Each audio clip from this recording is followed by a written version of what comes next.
Juste lever vos mains pour qu'on voit. Voilà, vous avez des gants également. Vous savez qu'avec cette tenue, vous allez inquiéter beaucoup de gens qui nous regardent.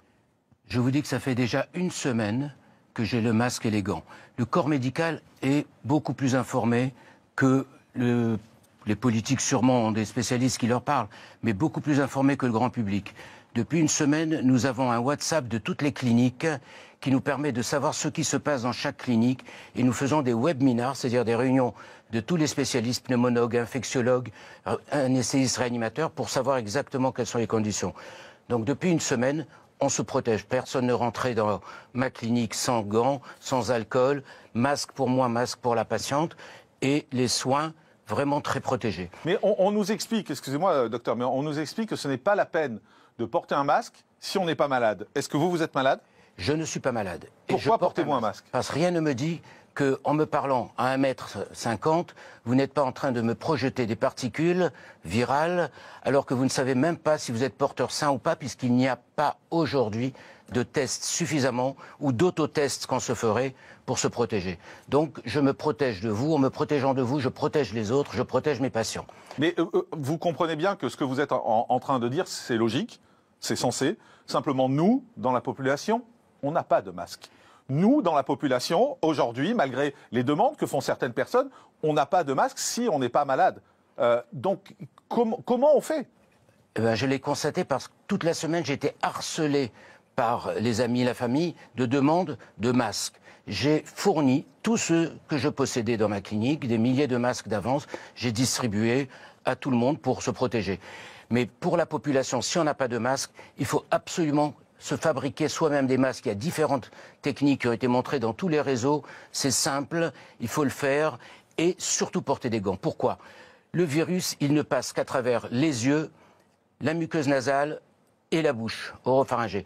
Si on met, imaginez qu'il y ait du virus ici, j'ai touché, mais comme je ne vais pas, à cause des gants, j'ai le réflexe de ne pas pouvoir me gratter l'œil, alors que sinon on se gratte les yeux toutes les demi-heures. Sinon, du fait des gants, on ne se le transmet pas à soi-même.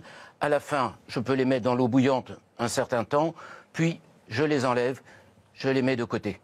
Combien de temps il faut garder ces gants jetables, si on en trouve encore en pharmacie? Parce que ça a l'air très compliqué, pour tout vous dire, pour l'équipe. J'ai voulu qu'on achète des gants tout à l'heure pour les gens de l'équipe. On est allé dans la pharmacie, il n'y en a plus un. Alors, si on n'a pas de gants jetables, on met les gants en cuir que vous avez devant les mains. C'est ce que j'ai fait moi. Les gants en cuir, vous mettez, vous en servez partout. Partout.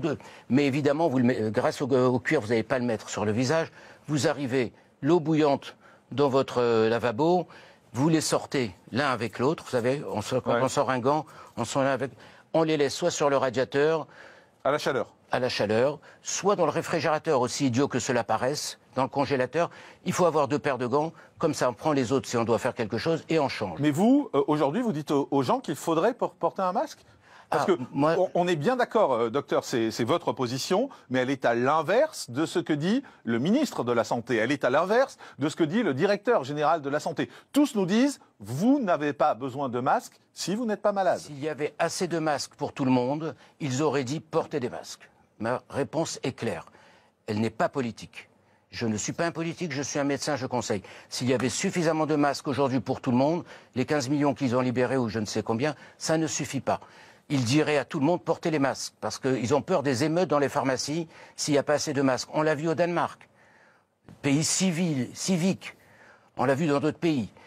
Donc, effectivement, porter un masque, quelles que soient les conditions. Porter une écharpe. Une écharpe ou une écharpe autour... Vous savez, toutes les lingettes, il y a toutes les astuces pour mettre les lingettes. Mais aujourd'hui, on est quand même également dans une situation où on va dans le métro, on va dans le bus, on touche ces fameuses barres en fer, on est collé avec des gens, il y a des RER qui sont pleins ce matin, on a vu les images. Ces gens-là prennent un risque? Oui, parce qu'actuellement dans la population, il n'y a pas les 4000 cas qu'on nous cite, il y a probablement 10 fois plus de gens qui sont déjà contaminés, qui sont porteurs sains, pour la plupart bien sûr, heureusement. C'est la seule satisfaction dans cette maladie, c'est que beaucoup sont des porteurs sains, que les enfants résistent très bien, que les jeunes adultes résistent très bien, mais quand on est dans le métro, on met des gants, on touche avec des gants, on sort les gants, exactement tous ces gestes. Juste, je vous interromps un instant parce qu'on apprend à l'instant, et vous le voyez en bas, si vous êtes sur CNews, on apprend à l'instant que Emmanuel Macron va parler ce soir une nouvelle fois à partir de 20h lors d'une intervention qui va se faire à la télé. Donc notez cette information qui nous parvient à l'instant. Emmanuel Macron va reprendre la parole ce soir à 20h dans tous les médias. Docteur Sinéoana, qu'est-ce qu'il doit annoncer ce soir, Emmanuel Macron? Je ne parle pas de politique, bien évidemment. On parle au niveau santé et purement santé. Nous connaissons très bien les courbes dans tous les pays. Taïwan, Singapour, la Chine, tout est analysé par les spécialistes, les mathématiciens, les épidémiologistes. Taïwan a réussi parce qu'ils ont confiné tout de suite et qu'ils ont pris des décisions. Israël, avec très peu de cas, interdit que 2 personnes soient à moins de 2 mètres, non pas 1 mètre l'un de l'autre. D'autre part, en Israël... C'est-à-dire qu'on ne prend pas de mesures assez strictes? Oui, on ne peut pas être strict. On n'a pas le droit d'être à plus de 2 dans une voiture. Tout cela, ça doit être pris. Dans 3, 4, 5 semaines, on sera au pic de l'épidémie épidémique. Quel est le problème? C'est qu'on va manquer de machines. On va manquer de machines de réanimation. Parce qu'il y a 5% de personnes qui auront besoin d'une assistance ventilatoire. On va manquer de machines de réanimation et c'est l'appel que vous voulez lancer aujourd'hui en direct à vos confrères. D'ailleurs, c'est pour ça que dès ce matin, j'ai pris ma décision de fermer la clinique, sauf s'il y a quelques soins urgents que je pratiquerai, de mettre au chômage technique 98% du personnel pour les sécuriser et de mettre à la disposition des pouvoirs publics les appareils de respiration que l'on utilise pour endormir les patients, puisque ces appareils-là, chacun d'eux pourra sauver une personne. Et même les appareils que nous avons en salle de réveil. Et j'invite toutes les cliniques qui peuvent se dispenser d'actes non urgents, la chirurgie esthétique n'étant pas urgente. Vous êtes chirurgien esthétique, hein, je le rappelle. Oui, la chirurgie esthétique est réparatrice n'étant pas urgente. On peut déplacer tout cela après Pâques ou après, ou même s'il faut 2-3 mois de plus. La vie n'a pas de prix. Et ceux qui vont subir les conséquences, c'est les aînés. Ceux plus de 60 ans, ceux de plus de 70 ans, ceux qui ont des antécédents. Donc nous avons le devoir de les protéger. Donc, si j'ai bien compris, docteur, vous appelez aujourd'hui tous vos confrères qui travaillent dans des cliniques qui font des soins non urgents à mettre à la disposition des pouvoirs publics leurs respirateurs artificiels. Vous en avez combien, vous? Moi, j'en ai 4. Vous avez 4 respirateurs artificiels. Plus artificiels. loin, je dis les pouvoirs publics vont être débordés dans tous les domaines. J'appelle tous les Français à, chacun à son niveau, faire un effort de solidarité. Le mot solidarité nationale va diminuer par 2 les morts. C'est bien précis dans tous les courbes graphiques des autres pays. Ceux qui ont agi, ceux qui n'ont pas agi. Hier, sur le Champ de Mars, je voyais tout le monde se côtoyer, les enfants. J'étais horrifié de cela. Les assesseurs qui n'avaient pas de masque et ceux qui dépouillaient moins d'1 mètre, que voulez-vous? Ce soir, Emmanuel Macron va annoncer des mesures. Il faut qu'il demande aux Français de rester chez eux totalement, de ne plus sortir. Vous êtes pour un confinement total, docteur? Si j'étais à la place d'Emmanuel Macron, j'ordonnerais un confinement total. C'est la seule façon aujourd'hui d'arrêter la progression de diminuer par 2 les morts dans les 5-6 semaines qui vont venir. Vous êtes pessimiste?